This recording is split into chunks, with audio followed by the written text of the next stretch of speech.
Este video es un resumen de los diferentes modelos de crecimiento que hemos visto hasta el momento, empezando por el Gordon Growth Model, la tasa interna de crecimiento o el Internal Growth Rate, la tasa de crecimiento sostenible o el Sustainable Growth Rate en inglés y la tasa de crecimiento eficiente. Todos sus modelos tienen sus pros y sus contras. Quiero básicamente resumir no solamente las fórmulas, sino la aplicación para cada uno, porque al final, si uno es mejor u otro peor, es definitivamente relativo. Al final, todo va a depender de las circunstancias y del tipo de empresa que tenemos. Por ejemplo, empecemos por el Gordon Growth Model. Es muy fácil utilizar el Gordon Growth Model para una empresa que cotiza en bolsa porque ya tenemos toda la información.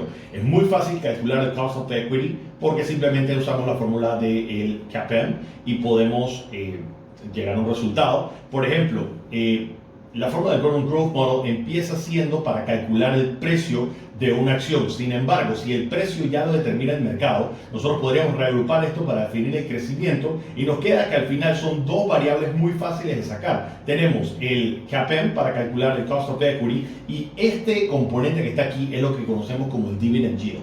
Si nosotros asumimos que el dividend yield se debe mantener relativamente constante, entonces simplemente podemos definir el crecimiento como el cost of equity menos el dividend yield. Información que normalmente es pública, información que normalmente es fácil de conseguir. Ahora, lo que para las empresas que cotizan en bolsa es fácil, se vuelve difícil para una empresa que no cotiza en bolsa. Si esto es una empresa privada o es una empresa que no tiene ningún tipo de valoración, hacer este cálculo con el Gordon Growth Model se hace muy complicado. Entonces tendríamos que hacer una serie de cosas. No se vuelve imposible, una de las cosas que podríamos hacer, y volviendo al video del Gordon Growth Model, nosotros podríamos ajustar esto para básicamente cuál es el PE ratio. Nosotros podríamos sacar el PE ratio si dividimos ambos términos entre los earnings. Esto me quedaría siendo mi retention ratio y esto me quedaría siendo el PE ratio. Yo simplemente podría asumir que yo soy una empresa promedio en el mercado y podría usar el PE promedio para básicamente definir cuál es mi tasa de crecimiento. Hay otro problema con utilizar el Gordon Growth Model, y la verdad es que es un problema que le podría pasar a todas las otras, es que el Gordon Growth Model asume que los dividendos son constantes, que eso no es necesariamente cierto. Si yo asumo que la tasa de dividendos es constante, estoy diciendo que yo voy a dar la misma cantidad de dividendos en un año bueno que en un año malo, y puede ser inclusive que hay años en que mi retorno sea negativo para la empresa tuvo una pérdida, ese año normalmente las empresas no dan dividendos, puede ser que haya una sí porque tengan mucha caja atrapada, pero normalmente no se da dividendos. Así que el Gordon Growth Model lo utilizamos porque es rápido. Normalmente cuando estamos viendo modelos de valoración y queremos sacar un valor terminal, acabamos usando el Gordon Growth Model, en el que simplemente ajustamos para, en vez de decir dividendos, lo que decimos es el valor terminal es el valor presente de, normalmente utilizamos el EBITDA o alguna de esas métricas, decimos es el EBITDA dividido en esta tasa de descuento, que básicamente es si lo estuviera haciendo cash flows futuros a perpetuidad, yo podría simplemente asumir que esta es mi tasa de descuento, y el Gordon Growth Model es prácticamente que una adaptación de cash flow, valor presente de cash flows futuros a perpetuidad. La tasa interna de crecimiento nos dice una información muy importante: cuánto yo puedo crecer sin tener que pedir financiamiento. Y al final no es necesariamente a la velocidad a la que yo quiero crecer, pero sí me da una indicación de cuánto puedo crecer con lo que yo tengo en la operación. Si yo soy una empresa en donde los accionistas ya no quieren seguir invirtiendo capital, o las empresas ya no quieren estar pidiendo más deuda porque los bancos no quieren seguir prestando, esto se vuelve un valor muy importante, porque entonces es de qué manera puedo crecer la empresa sin depender de nadie, y eso es lo que te da el Internal Growth Rate. Si nosotros vemos es básicamente el retorno de activos, es decir, cuando estoy teniendo utilidad neta sobre los activos que estoy teniendo, y a eso lo multiplico por el Retention Ratio. El Retention Ratio es básicamente 1 menos el Dividend Payout Ratio, que es básicamente lo que yo estoy pagando en dividendos sobre lo que yo tengo de utilidades. Ahora, este modelo tiene una limitación. Como estaba diciendo, no necesariamente estoy en la circunstancia en que mis accionistas no quieren meter capital adicional, o no necesariamente estoy en la circunstancia en la que los bancos no me quieren prestar dinero. Puede ser que sí estoy en una circunstancia en donde hay instituciones bancarias que me quieren prestar dinero, y para eso puedo usar el Sustainable Growth Rate. El Sustainable Growth Rate básicamente me dice a mí, ok, ¿cuánto yo podría crecer utilizando los fondos de la empresa, pero manteniendo un debt to equity ratio, una razón de deuda a patrimonio constante.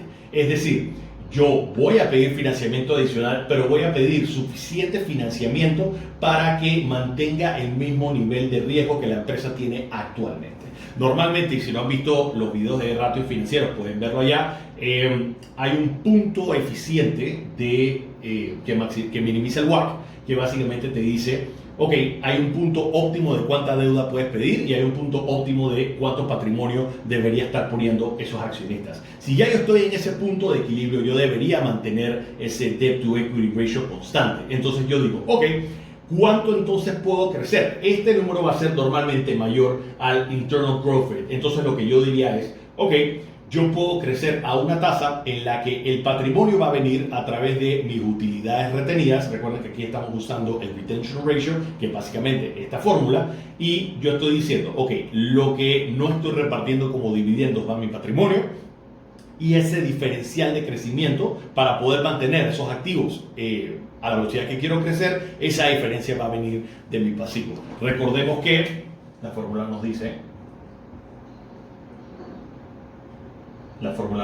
que activos es igual a pasivos más equity. Entonces, si yo voy a estar subiendo mis activos a cierta velocidad, parte de eso va a venir de mi equity, pero entonces sí voy a tener que el restante va a tener que venir de mis pasivos, siempre y cuando yo mantenga ese debt to equity ratio constante.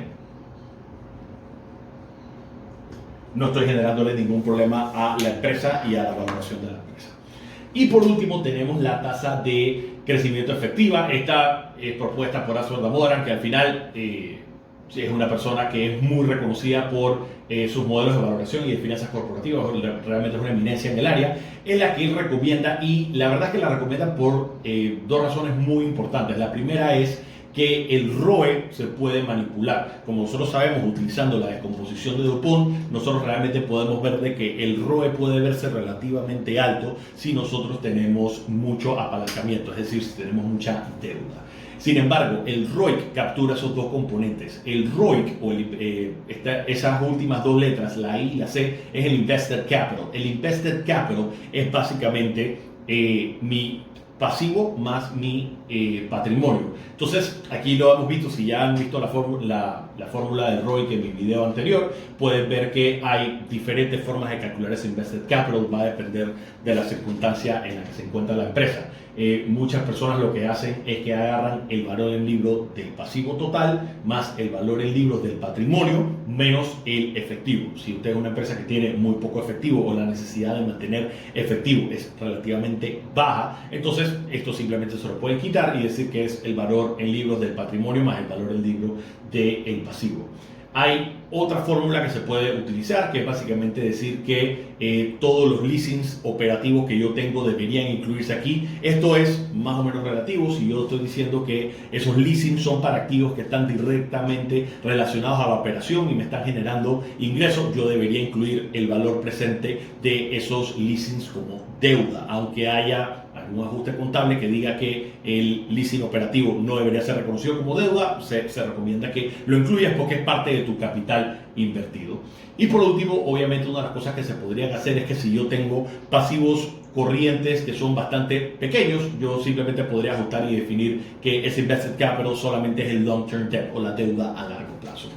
Habiendo dicho eso, ya no estoy usando el retention ratio, yo estoy usando el reinvestment rate. Y el reinvestment rate, o la tasa de reinversión, está definida como mi CAPEX neto menos mi capital de trabajo.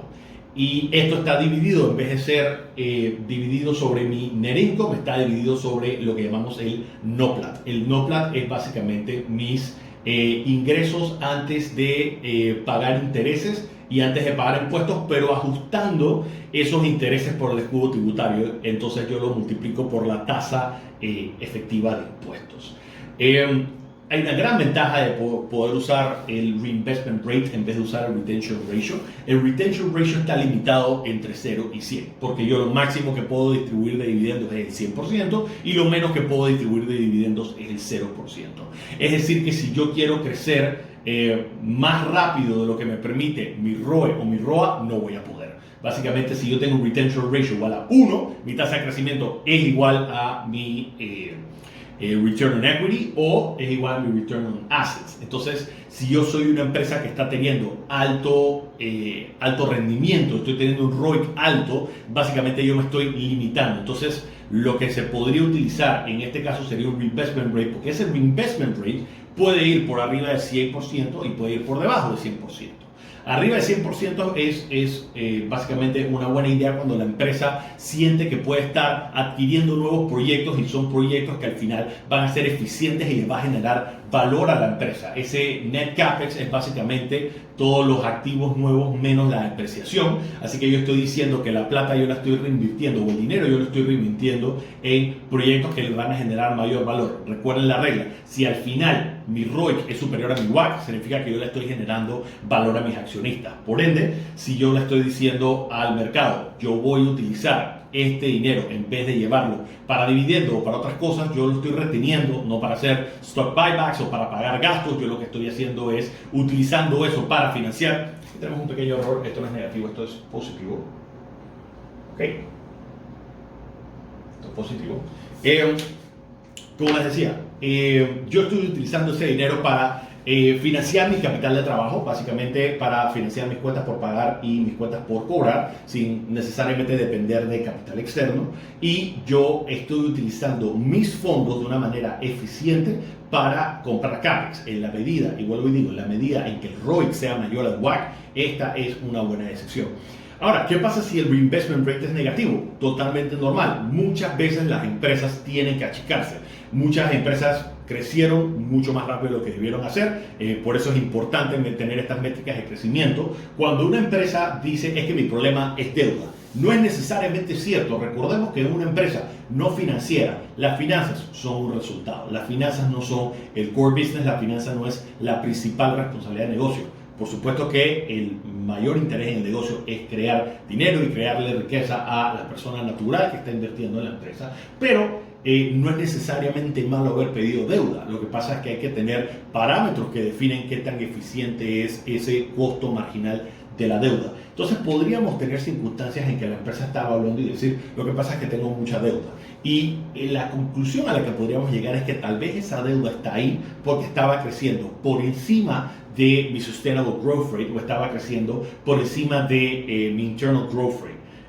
Probablemente más por el último, yo podría estar creciendo por arriba de mi Internal Growth Rate y aún así poder mantener una tasa razonable de apalancamiento y de endeudamiento. Sin embargo, si estoy creciendo por encima de mi Sustainable Growth Rate, el problema que estoy teniendo es que ya me va a descuadrar ese ratio de Debt to Equity, y en la medida que yo aumente la deuda, sí estoy aumentando el activo, pero estoy poniendo en riesgo el negocio. Entonces, la conclusión fue, no es el problema la deuda se puede reestructurar. Sin embargo, si sigo creciendo a una tasa que está por encima de mi Sustainable Growth Rate, el problema va a persistir y voy a estar eternamente reestructurando deuda. Lo que te dice un reinvestment rate negativo es hora de achicar, es hora de salir de algunos activos, es hora de vender algunas cosas y le estoy generando mayor valor a los accionistas haciendo la empresa más chica en vez de hacer la empresa más grande. Este es a veces una pelea controversial que siempre tienen las personas del departamento de finanzas con las personas del departamento comercial o de marketing, porque simplemente se asume que crecimiento siempre es bueno. No es cierto. A veces la velocidad en la que crecemos puede ser mala, por los ejemplos que acabo de dar. Hay veces en que crecer me cuesta mucho más, el costo marginal del crecimiento es menor, es mayor al ingreso marginal de ese crecimiento y entonces yo no estoy maximizando mi profit. Y bueno, como les decía, estas son las 4 fórmulas de crecimiento que podríamos utilizar. Hay otras que podríamos utilizar, por ejemplo, podríamos utilizar la tasa de crecimiento de las ventas y simplemente podríamos usar un crecimiento o un promedio geométrico o un promedio aritmético, pero al final simplemente son promedios. Tú no puedes asumir necesariamente que crecimiento histórico va a producir crecimiento futuro o que puede ser una buena predicción para crecimientos futuros, así que estas métricas por lo menos pueden tener un sustento y pueden verse. Yo diría que el principal problema tal vez con la tasa de crecimiento efectiva es que requiere mucho más trabajo. Esta, como vimos, si es una empresa que el Gordon Growth Rate, si nosotros estamos en una empresa que cotiza en bolsa, ya la información la tengo muy fácilmente disponible. Si yo tengo, por ejemplo, el Internal Growth Rate o el Sustainable Growth Rate, es muy fácil calcular cuánto es el net income, porque lo veo en el estado de resultados, y el activo lo veo simplemente en el balance. Es muy fácil calcular esos dos indicadores. Si yo, por ejemplo, quisiera calcular la tasa de crecimiento efectiva, la tasa de crecimiento eficiente, los números tendrían que hacer un poquito más de trabajo, porque entonces tendría que ver, tengo que calcular el valor presente o no del leasing, le tengo que descontar el cash, tengo que entonces hacer un ajuste para el NOPLAT. El NOPLAT se encuentra la información en el balance, en el estado de resultados, pero no necesariamente está explícita, tengo que hacer un par de ajustes. Lo mismo con el Invested Capital, tengo que hacer una serie de consideraciones, además de si le resto el efectivo o si le estoy, por ejemplo, calculando el valor presente del leasing. Tengo que tomar una decisión sobre si voy a utilizar toda la deuda o solamente la deuda a largo plazo. Si tengo que, por ejemplo, buscar cuáles son mis net capex, ver cuánto se depreció para ese año, cuáles son los nuevos activos en el que están invirtiendo, cuál es el cambio en el capital de trabajo. Es un poco más de trabajo, por ende algunas personas prefieren utilizar estas otras métricas que son más rápidas, pero ciertamente si estamos haciendo una evaluación bastante meticulosa, mi recomendación es, por supuesto, utilizar la tasa de rendimiento efectiva. Es la más completa, es la más meticulosa y la que definitivamente nos podría dar una buena manera de categorizar qué tan rápido puede crecer una empresa comprando o haciendo proyectos que sean eficientes, generando valor a la empresa.